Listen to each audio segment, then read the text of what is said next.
Titanic का इतिहास एक रहस्यमय और रोमांचक सफर है जो उत्तरी अटलांटिक के गहरे पानी में बिछड़े मलबे से जुड़ा है।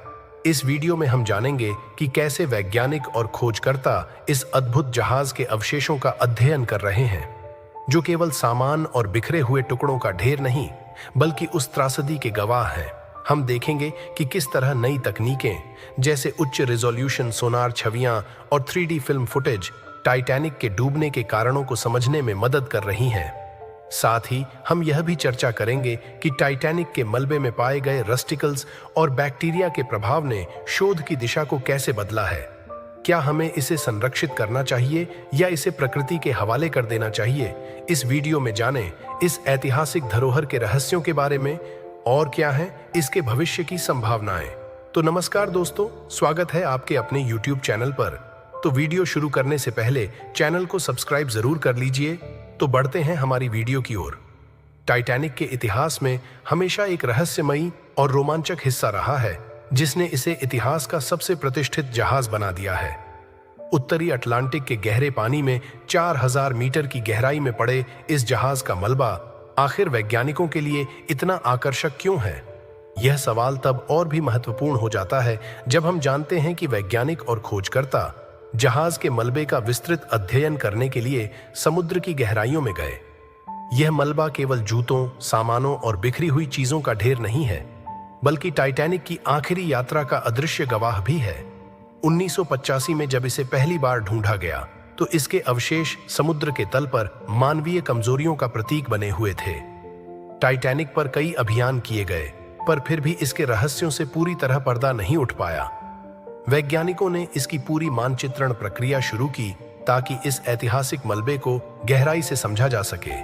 स्वायत्त वाहनों और रोबोटिक कैमरों का इस्तेमाल कर वैज्ञानिकों ने टाइटैनिक की ऐसी तस्वीरें और डेटा जुटाए जो पहले कभी नहीं देखे गए थे। उच्च रिजोल्यूशन वाली सोनार छवियां और 3D फिल्म फुटेज ने टाइटैनिक के मलबे के पानी के नीचे के माहौल की एक झलक पेश की, जिससे जहाज के डूबने के कारणों पर एक नई रोशनी पड़ी। इस शोध के दौरान मलबे के आसपास के तलछटों ने भी महत्वपूर्ण जानकारी दी। इनसे पता चला कि जहाज समुद्र तल पर कैसे और किस कोण से टकराया।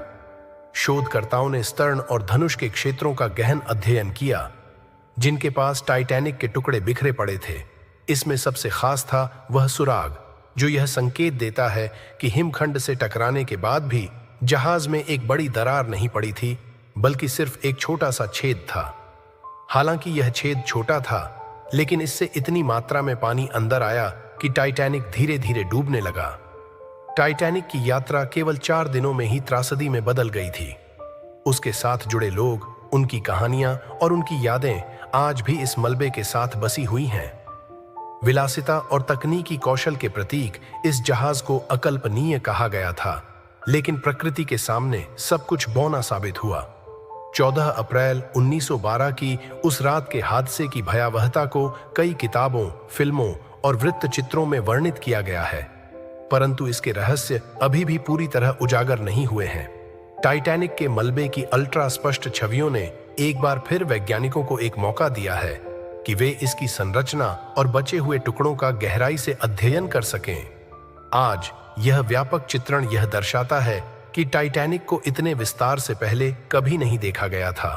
इस मलबे के अध्ययन ने हमें यह जानने का अवसर दिया कि टाइटैनिक के साथ उस रात वास्तव में क्या हुआ था। यह कहानी अभी भी पूरी तरह समाप्त नहीं हुई है, क्योंकि हर नई खोज के साथ इसके बारे में नई जानकारी सामने आ रही है। हाल ही में टाइटैनिक के मलबे से सामने आए फुटेज ने एक बार फिर इतिहास की सबसे कुख्यात समुद्री आपदाओं में से एक को चर्चा में ला दिया है। समुद्र की गहराई में छुपी इस महिला की आकृति, जो 20वीं सदी के फैशन में दिखाई देती है, शोधकर्ताओं के लिए कई सवाल खड़े कर रही है। दूर से संचालित कैमरे से रिकॉर्ड की गई इस आकृति ने वैज्ञानिकों और लोगों में एक जिज्ञासा पैदा कर दी है।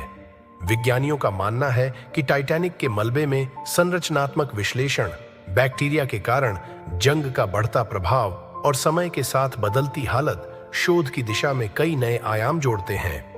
इस रस्टिकल्स नामक संरचना के बारे में कहा जाता है कि यह बैक्टीरिया के कारण बनती है, जो जहाज के लोहे को खाकर मलबे के क्षय को तेज करता है। लोरी जॉनसन जैसे विशेषज्ञों ने वर्षों से इस पर शोध किया है और पाया कि कुछ बैक्टीरिया ऑक्सीजन की बजाय अवायवीय वातावरण में पनपते हैं, जिससे जहाज का क्षरण और तेजी से होता है। समुद्र के तल पर धीरे धीरे बिखरते टाइटैनिक के मलबे की दुर्दशा के बीच यह सवाल भी उठता है कि क्या इसे संरक्षित किया जाना चाहिए या प्रकृति में लौटने दिया जाए।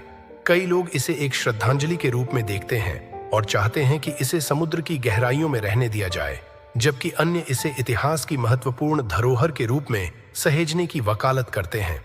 आपका इस वीडियो को देखने के लिए धन्यवाद।